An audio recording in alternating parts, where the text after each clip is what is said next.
먼저 여러분께 사과드릴 말씀은 주보의 오늘 말씀 제목이 에베네셀의 하나님이라 되어 있는데, 제가 하필이면 이 주보 작성하기 전에 찬양 부르던 게 에베네셀의 하나님이어가지고 에베네셀 하나님 하다가 저도 모르게 여호와 이레라 그 제목을 적어줬어야 되는데, 그래서 저의 착오로 주보가 잘못 인쇄되었습니다. 그래서 오늘 제목은 에베네셀의 하나님이 아니라 여호와 이레입니다. 여호와 이레. 하지만 우리가 여호와 이레, 하나님께서 미리 예비하셨다, 준비하셨다라는 신앙이 사실은 우리의 에베네셀의 신앙과 전혀 상관이 없는 것은 아니거든요. 우리는 시간에 종속된 존재여서 하나님의 은혜에 대해서 과거에 돌아보고 또 현재 나와 함께 하신 임마누엘, 그다음에 앞으로 내가 경험할 게 무엇일지 모르지만은 주님 믿고 의지하며 갑니다, 길을 열어줄 줄로 믿습니다 하며 여호와 이레를 부르짖고 나가고 하지만은 시간을 초월하신 하나님의 은혜는 항상 동일합니다. 그렇기 때문에 우리 기도하셨던 우리 권사님이 에베네셀의 하나님에 대해서 얘기하셨다고 우리가 이상하게 생각하지 마시고요.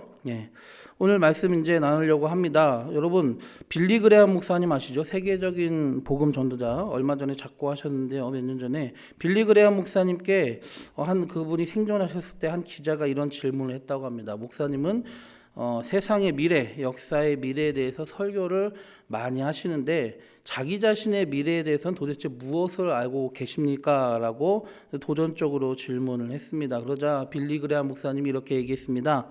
난 솔직히 나의 미래가 어떻게 될지는 자세히 모릅니다. 그러나 분명한 것은 누가 나의 미래를 붙들고 있는가를 잘 알고 있습니다. 그분은 바로 나의 하나님이십니다. 라고 얘기했습니다. 오늘 창세기 22장의 내용은요, 이 빌리 그레함 목사님의 고백처럼 또 평범한 우리처럼 한치의 앞에 미래도 알지 못하는 이 아브라함이란 사람에게 있었던 일입니다. 우리 믿음의 조상 하지만 아브라함이라고 우리와 성정이 다르진 않습니다. 엘리야도 그렇지만은 아브라함도 마찬가지죠. 또 어떤 면에 보면은 우리의 평범한 모습보다도 더 못한 모습을 보여줬던 게 계속해서 저와 함께 살펴봤던 아브라함의 모습이었기도 했습니다. 하여간 우리처럼 미래를 알지 못하는 아브라함이라는 것입니다. 그래서 아브라함은 22장의 일이 일어날 그날에도 자기 자신에게 도대체 무슨 일이 있을 것이라는 것에 전혀 상상도 하지 못했죠. 오늘 본문 22장 1절에 보면은 하나님께서 아브라함을 부르셨는데 그 목적이 독특합니다. 아브라함을 시험하시려고 부르셨다 했습니다. 시험하시려고 부르셔서 그 아들 사랑하는 독자 이삭을 데려가서 모리아로 가서 그를 하나님께 번제로 드리라고 명을 하십니다. 그리고 이 명령을 듣기 전까지 그는 정말 기쁘게 살았죠. 하나님께서 약속하신 자녀를 오매불만 기다리다가 드디어 100세 때의 아들을 얻어서 하나님 감사합니다 하고 그 복을 한참 누리고 아들 레미를 사랑하며 기르면서 기쁘게 지내고 있었는데 갑자기 청천벽력처럼 네가 사랑하는 아들을 나에게 번제로 바쳐라 라고 하신 것이죠. 아브라함은 하나님의 명령을 따라서 자기 아들 이삭을 데리고 모리아 산으로 올라갑니다. 그는 길을 가면서도 자기 사랑하는 아들의 미래가 정확히 어떻게 될지 모르는 상태였을 거예요. 하나님 바치라고 했는데 하나님, 그런데 이 아들을 통해서 내 많은 자손을 주신다고 했는데 하나님이 다른 이방의 다른 신들처럼 그렇게 정말 무고한 피를 원하시는, 인간의 피를 원하시는 그런 하나님이신가? 별의별 생각이 들었을 수도 있습니다. 현재 그걸 알지 못하는 우리 입장에서는요. 그런데 고민하던 것은 아브라함만이 아니었어요. 이삭도 고민했어요. 그 이유는 달랐습니다. 산에 오르면서 조금은 이상한 생각이 들은 거죠. 재물은 어딨지? 아버지와 항상 아마 10대 소년이었을 것 같은데 아버지가 하는 모습을 봤는데 제사를 드리려면 재물이 있어야 되는데 나무도 있고 칼도 있고 불도 있고 그거 지고 가는데 재물이 없네? 어떻게 된 거지? 물어봅니다. 아브라함은 번제한 순양은 하나님이 자기를 위하여 친히 준비하실 것이라 대답했습니다. 그 마음속의 심리 상태는 아무도 모릅니다. 산에 올라가서 아브라함은 사랑하는 자기 아들을 제단에 올리고 칼을 들어 아들을 잡으려고 했습니다. 이 젊은 힘 있을 나이에 이삭이 그걸 그대로 순종해서 제단에 누운 것도 신기하고요. 그 아들을 아무 거리낌 없이 잡으려고 했던 아브라함도 대단하죠. 그리고 그 순간 아브라함이 칼을 들어서 찌르려는 순간 하나님의 명령에 언제라도 철저하게 순종할 수 있다는 것을 확실히 확인된 후에 여호와의 사자가 나타나서 아브라함을 부릅니다. 아브라함아, 아브라함아. 그리고 하나님은 미리 준비하신 수량을 한 마리를 이삭을 대신해서 번제를 드리도록 하시고, 또 이 모든 것을 경험했던 아브라함은 그 땅을 이렇게 고백하죠. 여호와 이레라고 고백을 합니다. 그리고 그가 하나님을 경외했다는 것을 인정받고 하나님의 축복의 약속을 다시 한번 재확인하게 됩니다. 여기서 그는 자기와 하나님과의 관계에 있어서 하나님을 사랑하는 믿음이 어떠한지를 행동으로 보여주는, 정말 믿음의 조상다운 모습을 보여주고 역사 가운데로 사라집니다. 왜? 그 다음부터는 이삭과 야곱이 나오거든요. 가장 그의 신앙이 정말 주인공다운 모습을 보인다면은 사라지는 것이죠. 네. 오늘 말씀을 살펴보니까 바로 그런 모습이 우리에게 보여줬는데, 한 가지 의문점이 들은 것이 있습니다. 네. 무엇일까요? 오늘 본문 22장 12절에 보면은 사자가 이르시되 그 아이에게 내 손을 대지 말라, 그에게 아무 일도 하지 말라, 내가 내 아들 또 내 독자까지라도 내게 아끼지 아니하였으니 내가 이제야 하나님을 경외하는 줄을 아노라. 이제야. 1절에도 보면 아브라함을 시험하기 위해서, 그러니까 하나님이 정말로 얘가 나를 경외하는가를 정말로 테스트하시기 위해서 그를 부르셨고, 아브라함은 그 시험을 통과했다 이겁니다. 1절에 나오는 이 시험하다라는 단어, 히브리어 나사는 두 가지 측면에서 사용됩니다. 구약 성경에서 30번이 넘게 사용이 됐는데, 인간을 주어로, 그래서 인간이 누구누구를 시험하다, 특히 하나님을 시험하는 것, 인간을 주어로 해서 이 나사, 시험하다가 됐을 때는 부정적인 의미로 사용이 됐습니다. 그래서 남들을 시험하고 테스트하고 하는데 똑같은 의미지만은 부정적인 의미. 특히 신명기에 보면은 이 모세가 이스라엘 백성들에게 너의 하나님 여호와를 시험하지 말라라고 하면서 쓴 단어가 이 나사예요. 근데 주어가 인간이죠. 그러니까 사람이 하나님을 시험하지 말라 할 때는 부정적인 의미로 쓰이는데, 그렇지만 하나님을 주어로 쓸 때는 굉장히 의미심장한 의미로 우리에게 다가오게 되는 것입니다. 이 시험하다라는 단어는 입증하다라는 의미가 들어있어요. 입증하다. 한번 해보다가 아니라 뭔가를 입증하기 위해서, 도장 찍기 위해서 반드시 거치는 그 과정으로서의 시험을 말하는 거죠. 그러니까 여기서 말하는 시험 말고 테스트인데 유혹이 아니라, 하나님이 이 아브라함을 시험에 빠져가지고 말 그대로 유혹에 빠져서 걸려 넘어지게 하려는 마귀가 하는 것처럼 하나님이 하신 것이 아니라 테스트다, 테스트. 뭔가를 입증해보고 싶으신 거예요. 욥이 사단의 그 충동의 안 충동으로 하나님께서 욥을 시험하신 것처럼 아브라함도 하나님께서 테스트를 해보신 거죠. 입증하고자. 그리고 하나님은 입증하시면서도 얘가 지킬 수 있을까 없을까라고 고민하거나 걱정하시지 않았던 것 같아요. 왜냐하면 미리 준비해놓고 계신 게 있다 보면은 이 하나님께서는 아브라함이 충분히 그 테스트를 멋지게 통과할 것을 믿고 기대하고 준비하고 계셨던 것이죠. 오늘 본문에 나오는 하나님께서 이 아브라함을 시험하신 내용의 의도는 무엇입니까? 뭘 시험하려고 한 거예요? 하나님을 경외하는가? 오늘 22장 12절에도 나오는 내가 이제야 하나님을 경외하는 줄 아노라 해서, 이 경외란 단어는 히브리어 야레라고 합니다. 야레. 경외, 두려워하다, 그리고 존경하다, 또 사랑하다라는 의미가 있습니다. 그래서 단순히 공포심을 가지고 하나님이 나를 벌 주니까 내가 두려워가지고 그런 의미의 두려움이 아니라 존경하며 사랑하며 그러며 또한 두려워하는 거죠. 어미하신 분으로 아는 거예요. 그러니까 하나님을 하나님으로 올바로 인식하고 하나님께 대한 합당한 반응을 보이는 것을 경외라고 합니다. 그리고 이 야레에 들어있는 행간의 의미는 또 이렇습니다. 하나님을 경외하는 존재는 어떻게 하나님을 경외하는가? 그 온전하시고 두려우시며 경외로우신 하나님 앞에 자기 자신의 부족함과 연약함과 죄됨을 철저히 깨닫고 그 온전하시고 전능하신 하나님께 합당한 반응을 보이는 거예요. 내가 교만하면은 하나님을 경외할 수가 없는 거죠. 내 자신이 하나님에 비춰봤을 때 어떠한 존재인지를 철저하게 알고 자기를 낮추는 사람만이 하나님께 대한 참된 존경, 참된 경외의 반응을 드릴 수가 있다는 것입니다. 그리고 하나님께서는 아브라함이 진짜 나를 경외하는가, 나에게 합당한 반응을 보이는가를 행동으로 보이기를 기대하시면서 시험을 하신 겁니다. 그 이전까지는 아브라함이 어땠습니까?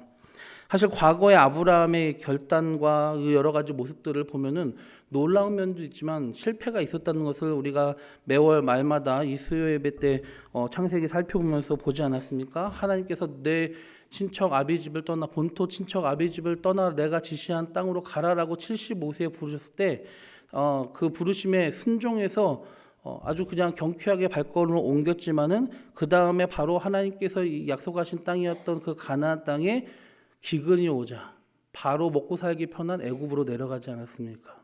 네. 그때만 해도 아브라함이 믿음도 있었지만 연약한 모습도 있었던 거예요. 또 애굽에 내려가서 어떻게 했습니까? 하나님이 자기를 지켜주시고 함께 해주신다는 걸 의지하기보다는 자기 인간의 꾀 그리고 거짓말을 해가지고 아내를 누이라고 속이게 됐죠.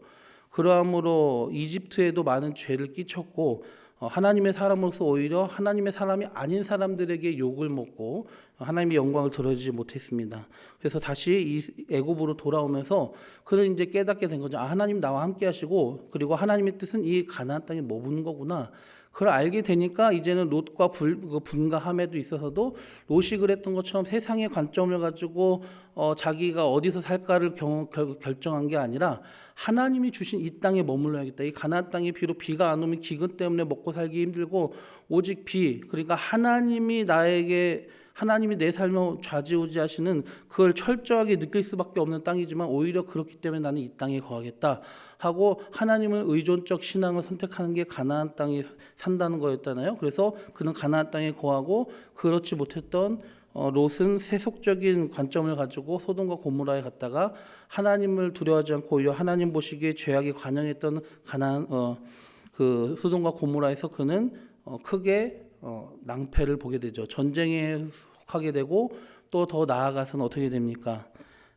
그가 모든 것을 잃고 하나님의 심판의 때에 모든 것을 잃고 아내마저도 소금기둥이 되고 자녀들과의 부정적인 관계를 통하여서 나중에 이스라엘 민족의 대적이 되는 암몬과 모압 민족이 태어나는 계기가 된 거죠. 하여간 그 과정 속에서 아브라함은 믿음도 보이지만은 연약한 모습도 보이고 또 그 롯과의 이후에도 롯과의 이야기 이후에도 자기가 하나님의 때를 기다리지 못해가지고 사라가 인간적인 방법으로 가지고 해결해 봅시다 해가지고 첩을 들여가지고 자식을 낳으려고 하다가 낭패를 보고 그 하갈과 자기 부인 사라 간에 그런 다툼 가운데 괴로워지고 그리고 거기서 낳은 아들은 나중에 어떻게 됩니까? 결국은 쫓겨나게 되죠. 쫓겨나고 지금 우리가 아는 대로 아람 민족의 조상이 돼가지고 아브라함의 자손이라는 이삭의 자손과 이 이스마엘의 자손이 지금도 다투고 있는 상황이 된 거예요. 다 하나님의 때를 기다리지 못하고 인간적인 방법으로 성급하게 모으는 것을 해결하려다가 그렇게 됐습니다. 또 어떻게 됩니까? 그랄 땅에 가뭄이 들어가지고 그랄 땅으로 내려갔다가 거기서도 이집트에서와 똑같은 실수를 저지르게 되죠. 그래서 믿음의 사람인 것 같은데 왜 이렇게 실수도 많이 하네? 그러면서 또 때로는 소돔과 고모라를 위해서 기도하면서 부르짖는 모습도 보이고 또 창세기 15장에서는 하나님께서 내가 너에게 이렇게 해주겠다니까 그 약속을 눈으로 본 것도 아니지만은 믿음으로 말미암아 하나님께서 그 믿음을 의로 여기시는 믿음의 조상다운 면모를 또 보이기도 하고 그래서 아브라함의 삶을 살펴보면은 정말 곡절이 많은 우리로 보면은 믿음의 모습도 보이지만은 정말 우리가 보기에도 참 부끄러운 모습이 그에게 나타난 걸 보면서 우리나 아브라함이나 사실은 성경을 봤을 때 똑같구나. 우리가 할 수 있을 만한 실수 아브라함도 했구나. 라는 것을 우리가 거기서 깨닫게 됩니다. 그러니까 이제 그 아브라함이 그의 45년간의 그런 인생 하나님과의 동행하는 여정 가운데 드디어 하나님이 이제 그를 시험의 자리에 오게 한 거예요. 그것도 하나님이 약속하신 그 아들 이삭을 받고 그래서 기쁨으로 충만한 바로 그때에 그래서 하나님이 주신 그 기대했던 그 복을 누리는데 거기에 몰두해 있던 아브라함에게 너가 정말로 나를 경외하냐 그 무엇보다도 나를 더 경외하고 나를 더 사랑하고 내가 무슨 일을 너에게 얘기하는지 순종할 수 있냐 너와 나의 관계를 다시 한번 따져보자 라고 아브라함을 부르신 것입니다. 하나님의 요구가 무엇이었습니까? 아들을 바치라 이것입니다. 만약에 여러분 자녀가 있는 또 소녀들이 있는 여러분에게 하나님께서 갑자기 아브라함과 같은 요구를 하신다면은 어떻게 반응하실 겁니까? 예. 저는 아직 자식이 없어서 모르겠지만 예. 어떤 목사님은 솔직하게 얘기해요. 나는 도저히 아브라함처럼 할 수가 없다. 예. 차라리 내가 죽지 내 자식은 안 됩니다. 내 아내는 안 됩니다. 가장 소중한 내 아들. 그래서 내 가족, 내 아들은, 내 자녀, 내 손녀는 안 됩니다. 라고 말하는 게 인간의 기본적인 마음가짐이에요. 하나님도 그걸 아신 거죠. 근데 왜 하나님은 가장 사랑하고 아끼는 그것들, 정말로 왜 그거를 내놓으라고 하셨을까? 어떻게 보면은 기독교인이 아니고 성경에 대해서 잘 모르는 사람에 대해 하나님의 섭리에 대해서 모르는 사람은 야, 이 정말 하나님 무식하지 않냐. 아마 이 시간의 설교만 들어도 아마 이 시간의 설교만 듣는 사람은 정말 하나님이 너무하시다 자식을 바쳐 그것도 번제로 드리라는 거 아닙니까? 우리가 레위기에서 배운 번제는 뭡니까? 짐승을 그냥 잡아서 산채로 죽이는 게 아니라 죽인 다음에 피를 빼고요 각을 떠야 됩니다. 닭도리탕 해보셨잖아요. 근데 여러분 상상하지 마세요. 자기 자녀를 자기 손으로 그렇게 하는 게 얼마나 끔찍합니까? 하나님이 정말 사람을 비참하게 만드는데 일가견이 있으신 거 아닙니까? 라고 하소연할 정도로 큰 도전을 지금 아브라함에게 요구하신 거예요. 그를 부르셨을 때 본토 친척 아비집을 떠나라 하셨을 때도 쉬운 요구가 아니었는데 오늘 그를 믿음의 조상으로 세우시기 위해서 마지막으로 시험으로 입증하시는 이 과정에서도 아브라함에게 주어진 하나님의 기준이 사실은 이거 너무 높은 거 아닌가? 우리는 이런 요구를 어떻게 받아들여야 되는가라고 고민하게 되는 하나님의 요구입니다. 그 당시에 아들을 바치라는 거는요. 게다가 그런 의미 정도가 아니에요. 단순히 내 사랑하는 피부치 내 아들 만약에 10명 있으면 하나 정도 줄까? 그래도 안 됩니다. 10명 있으면 10아들이 다 귀합니다. 이런 정도의 수준이 아니라 그 당시에 이 유일한 아들이고 맏아들이잖아요. 근동에서의 맏아들 장자가 가지는 건 뭡니까? 그 가문의 미래고요. 전부예요. 미래고 전부예요. 예. 단순히 외아들, 아들, 가장 사랑하는 아들이어서가 문제가 아니라 그가 하필이면 대를 이뤄야 될 장자라는 것도 문제인 거예요. 이 아들을 바치면은 이제 더 이상 아브라함의 가문은 없는 거, 이스라엘은 없는 것입니다.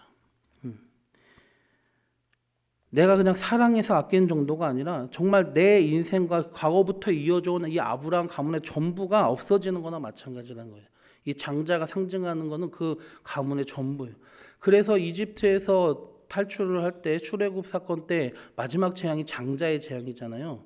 장자의 재앙, 장자의 죽음의 재앙이 왜 심각한 건 의미였냐면은 그 당시 근동세계는 아까 얘기했듯이 장자는 그 가족 전부다. 그 가문 전체를 상징한다라는 거예요. 그러니까 이집트 사람들을 다 죽인 게 아니라 장자만 죽여도 이집트 사람들은 그게 무슨 의미인지를 알고 있는 거고 유대인들도 알고 있는 거고 그 놀라운 하나님의 출애굽 사건을 본 근동의 다른 나라 민족들도 다 아는 거예요. 장자를 죽여 그 집안의 모든 걸 다 없앴구나. 이집트의 모든 집의 모든 장자를 없앤 거는 이집트 전체를 다 절멸시키고 이집트의 전체 미래를 다 완전히 죽여버리셨다는 그 의미가 되는 거예요. 장자가 가지는 의미가 그겁니다. 근데 아들을 바치라 그냥 아들이 아니라 장자, 독자에다가 장자 가장 사랑하고 내 모든 것, 내 가문의 모든 미래 그거를 바치라는 거예요. 우리로 말하면요 말 그대로 전부를 바치라. 그런데 이 말씀을 들은 아브라함의 반응은 어떻습니까? 이런 요구에 대한 아브라함의 반응은 더 대단합니다. 바로 순종했죠.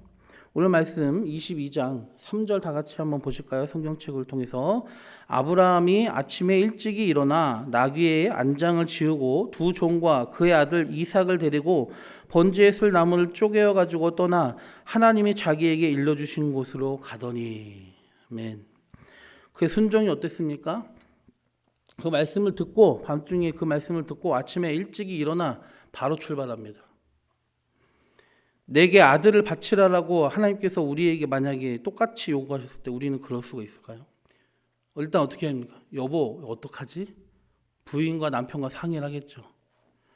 아브라함은 그런 거 없습니다. 왜? 부인에게 얘기하는 순간 바로 반대당할 걸 알기 때문이에요.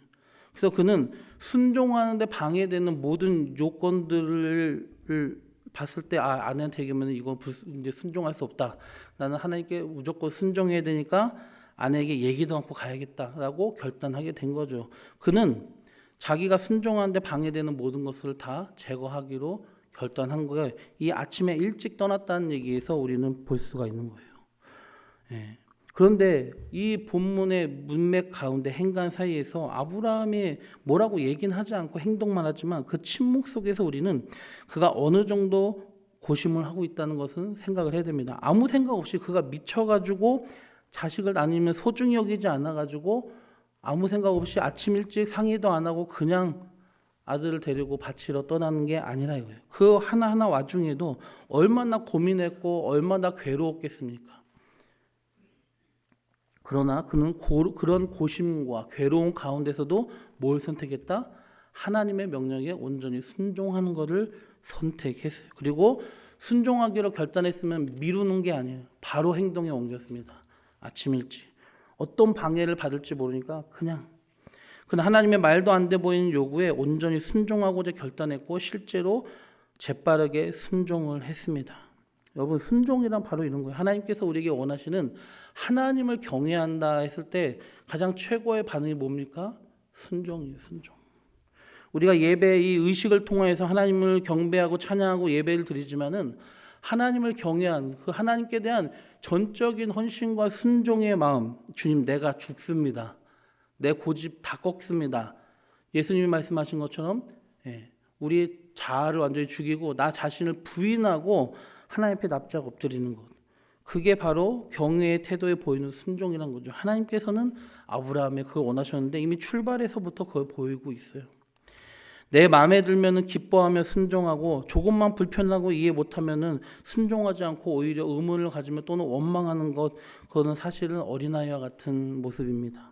근데 아브라함은 우리에게 성숙한 신앙의 본질을 보여주고 있어요. 그의 결단은 하나님께서 그가 하나님을 경외했다고 인정하실 만한 결단이었습니다. 그는 가는 길에도 3일 길에 얼마나 고민했을까요? 하지만은 그래도 불구하고 갔어요. 아들이 마지막으로 그를 괴롭힙니다. 마지막으로 뭐라고 합니까? 8절에 보면은 7절에 보면 이삭이 그 아버지 이 아브라함에게 말하여 이르되 내 아버지여 하니 그가 이르되 내 아들아 내가 여기 있노라. 이삭이 이르되 불과 나무는 여기 있거니와 번제할 어린 양은 어디 있나이까.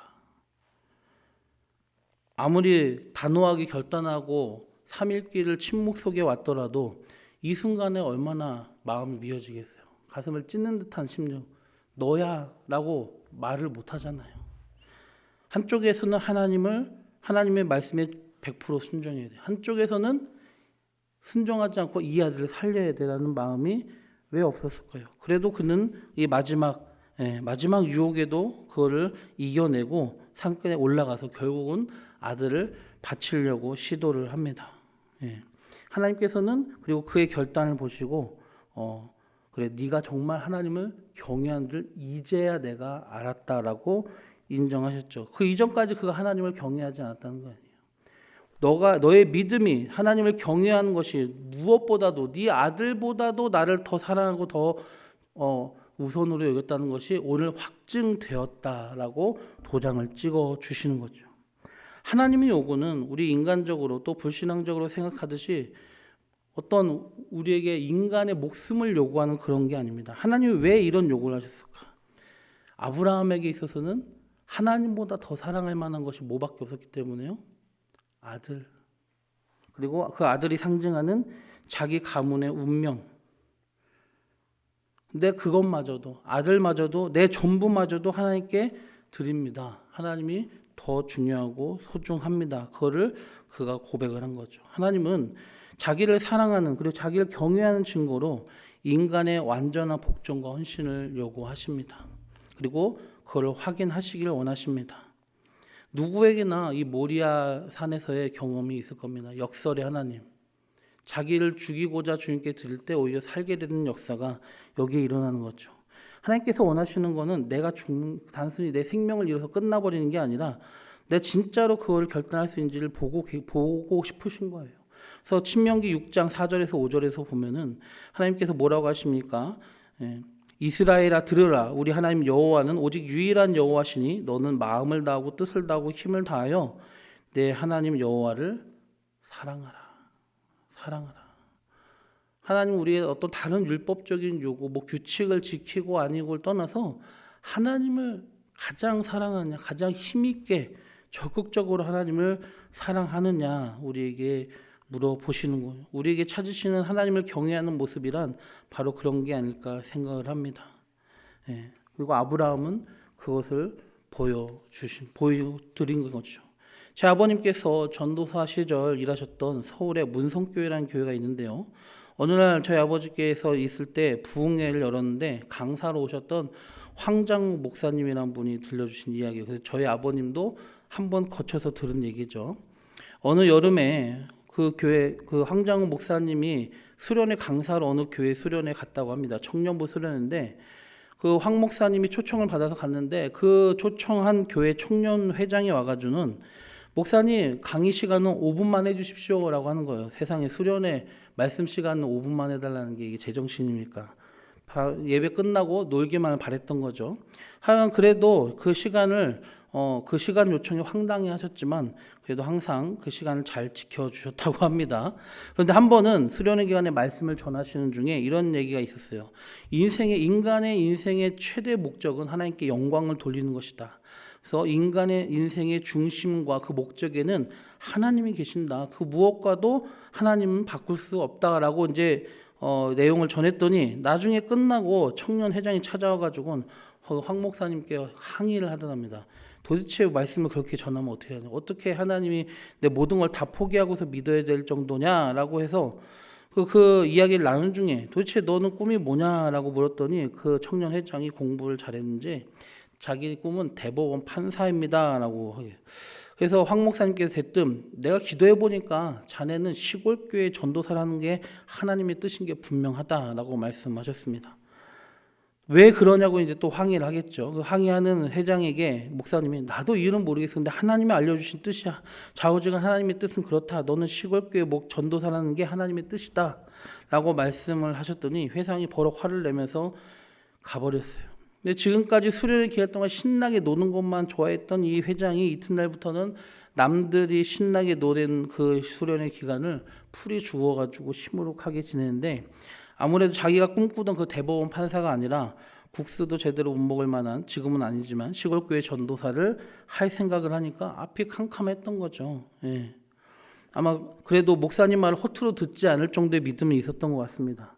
자기 딴에는 평소 엘리트로서 대법원 판사를 막 꿈꾸고 왔고 오히려 사역자들에 대해서 어쩌면은 좀 낮춰보는 그런 게 있었던 것 같아요. 그랬던 것이 이제 하루아침에 완전히 물거품이 됐어요. 내 인생 계획 내가 짜고 나를 위해서 살기 위해서 가장 높은 곳을 바라봤지만은 하나님은 가장 낮은 곳으로 나를 보내기를 원한다는 그 얘기를 듣고서는 어떡하나 고민했던 거죠. 그래서 결국은 고민하다가 마지막 날 밤 목사님을 찾아와서 그 청년부 회장이 이렇게 얘기합니다.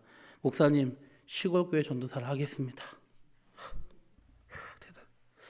그래서 아브라함과 같은 그 결단을 한 거죠. 그래서 목사님 말에 왜 그러냐, 그러니까 어차피 하나님의 뜻이라면 벌 수 없지 않냐. 내 인생 하나님께 달렸는데, 그래서 하나님의 뜻에 따라서 내 꿈을 포기하겠다 했어요. 그랬더니 목사님이 그제야 자네는 대법원 판사를 하게. 왜 이제 와서 그러십니까? 결단했는데.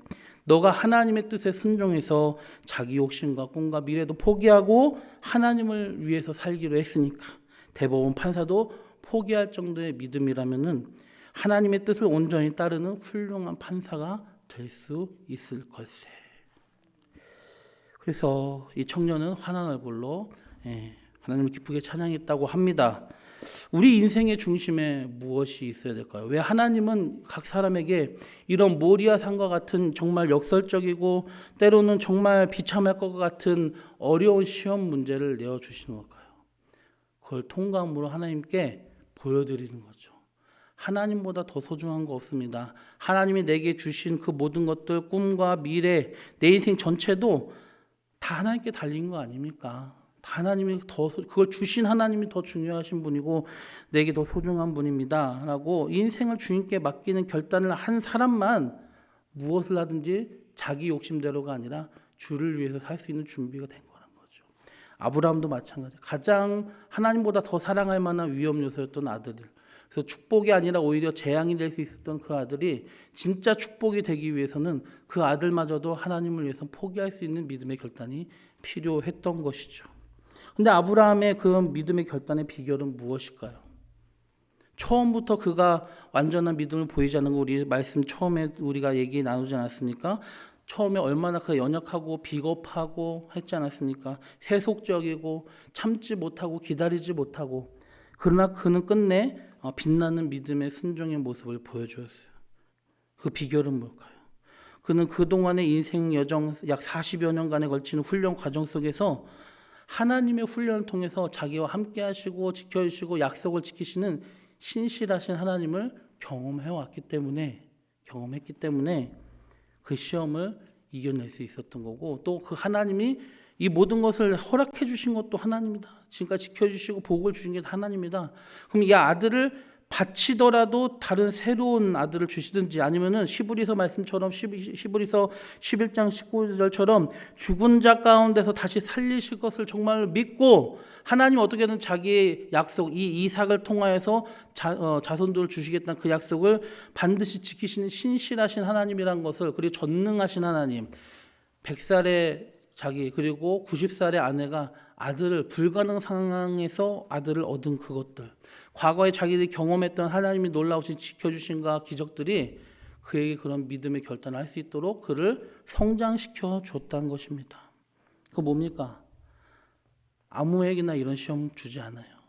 감당할 만한 믿음이 있을 때 비로소 그를 시험을 통과하게 하시고 놀라운 복을 주신다는 것이죠. 그래서 우리는 이 하나님을 경외할 수 있는 비결 그리고 여호와 일의 은혜를 경험할 수 있는 비결 믿음의 고백, 믿음의 선택 그리고 그것이 가능하기 위한 내 성숙 어느 정도 되었는가? 아브라함 45년 걸렸습니다. 여러분 얼마나 걸리실 것 같습니까? 누구에게나 모리아산의 도전은 옵니다. 그 도전이 왔을 때에 담대하게 아브라함처럼 믿음으로 선택을 하시고 그리고 하나님께서 자기를 경외하는 자들에게 약속하신 이 여호와 일의 은혜를 누렸으면 좋겠습니다. 그것이 어떤 모습으로 언제 다가올지 모르겠어요. 그러나 반드시 누구에게나 찾아오고요. 그것을 통과하지 않으면은 여호와의 일을 우리가 쉽게 고백하는 것처럼 아무렇게나 누릴 수가 없습니다. 하나님이 예비하신 문을 누가 들어갑니까? 그걸 누가 차지합니까? 하나님을 경외하고 철저히 순종하는 사람이 그걸 누리는 거예요. 하나님은 그렇게 설계를 해놓으셨어요. 내가 너를 위해서 예비한 이 길은 나에게 순종해서 이렇게 하면은 얻을 수가 있어. 하나님이 만들어 놓으셨는데 나는 내 욕심과 내 계획이 있어서 그거를 하나님을 믿는다면서도 하나님을 사랑한다면서도 거기에 순종하지 못하고 자기를 죽이지 못하면은 하나님이 예비하신 길로 못 들어가고 결국은 얻지 못하게 되는 게 아니겠습니까? 아무쪼록 우리의 인생 여정 가운데 하나님을 많이 아브라함처럼 경험했으면 좋겠습니다. 때로는 실패할 수도 있겠죠. 또 때로는 아브라함처럼 믿음을 보일 수도 있습니다. 그러나 그 과정 가운데 하나님과 동행하시면서 역사하시는 그 하나님을 믿고 또 믿음으로 아브라함처럼 끝내는 그 최후의 하나님께서 주시는 그 놀라운 시험을 정말로 승리하며 통과하셔서 하나님이 예비하신 여호와 일의 복을 우리 모두 누렸으면 좋겠습니다. 기도드리겠습니다. 좋으신 주님, 아무나 여호와 일의 은혜를 누리지 못하는 것을 오늘 배웠습니다. 여호와 일에는 하나님을 경외하고 그 모든 것에도 불구하고 하나님께 순종하며 하나님만을 최우선으로 여기는 결단을 내린 사람만이 얻을 수 있는 놀라운 복이라는 것 우리가 배웠습니다. 주님, 우리가 입으로만 여호와 이래 주님 내 길을 예비해 주셔서 하지 말고 먼저 하나님의 무슨 뜻에라도 복종할 수 있는 그런 믿음을 우리에게 허락하여 주시옵소서. 특별히 우리 인생 가운데 함께 하시고 동행하시고 지켜주시는 그 하나님을 아브라함처럼 경험하고 기억하고 생각해서 그래 우리의 믿음이 자라게 하여 주셔서 하나님이 주신 그 테스트를 통과하여 그 여호와 일의 복을 누릴 수 있는 우리 모든 물레동교회 성도님들 낼 수 있도록 인도하여 주시옵소서. 주님 영광 받으시길 바라며 이 모든 말씀 예수님의 이름으로 기도드립니다. 아멘.